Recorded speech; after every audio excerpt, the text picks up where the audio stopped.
इंसाफ के आगे, इंसाफ के आगे रेगुलाइज पॉलिसी लागू करो, टेलीविजन को पक्का करो।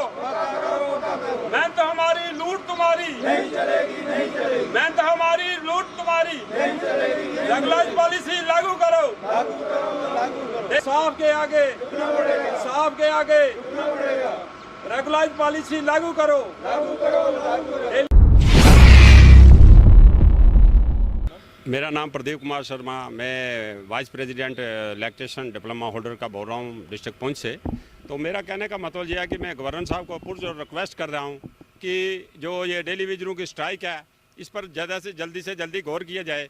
पहले भी जितने भी हुए हमारे वादे हुए, पिछली सरकारों से हुए, गवर्नर साहब से भी हुए, तो वो भी ऐसे ही खोखले पड़ गए। वो तरीक और डेढ़ तरीक पर तरीक चलती रही। तो हम कहते हैं कि इस वक्त इस जो फैसला अब होगा तो अब हमें जम्मू कश्मीर का जो हमने नुमाइंदा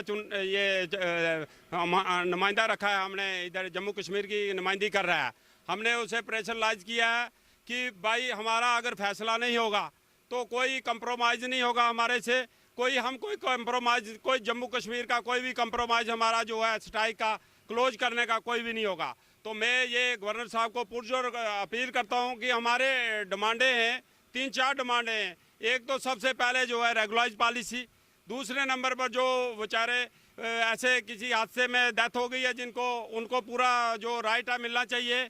और तो तीसरे नंबर पर है कि हमारा जो जितना भी पिछली सैलरी है हमारी, जो 6 साल की सैलरी पेंडिंग पड़ी है, इन लोगों को बेचारों को मिलनी चाहिए। रऊफ अहमद, आज जो हमारी पिछले 72 घंटे की जो कॉल वो ख़त्म हुई थी कल, उसको हमने एक्सटेंड किया है और 72 घंटे के लिए जो काम छोड़ हड़ताल हमारी है लगातार वो चलती रहेगी। हमारा प्रोटेस्ट तब तक जारी रहेगा, ये काम छोड़ हड़ताल तब तक जारी रहेगी जब तक हमारे मुतालबात पूरे ना किए गए। हमारे सिर्फ 3-4 मुतालबात हैं।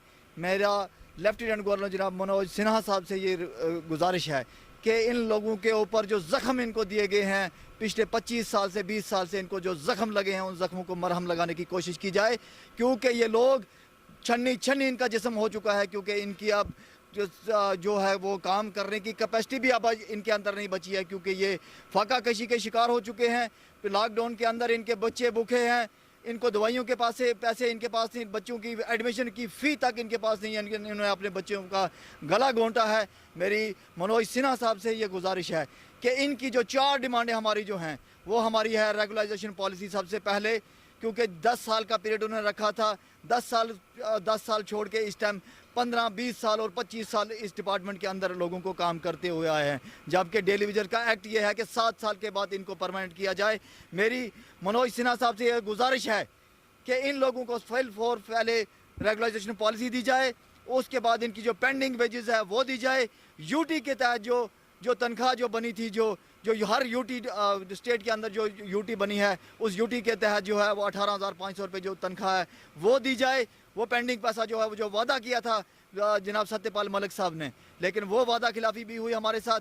जो हमारे वर्कर जो इस दुनिया से चल बसे हैं, इस डिपार्टमेंट के अंदर भूखे प्यासे जिन लोगों ने ये काम करते रहे और उन लोगों की ज़िंदगियां ख़त्म हुई, उनके घर वालों को आज तक कोई पैसा नहीं मिला, ना ही उनके घर वालों में से किसी को नौकरी दी गई। मेरी मनोज सिन्हा साहब से ये गुजारिश है उनके घर के एक फ़र्द को नौकरी दी जाए और उनका जो पिछला बकाया जात पैसा है उनको वो उनके घर वालों तक पहुँचाया जाए।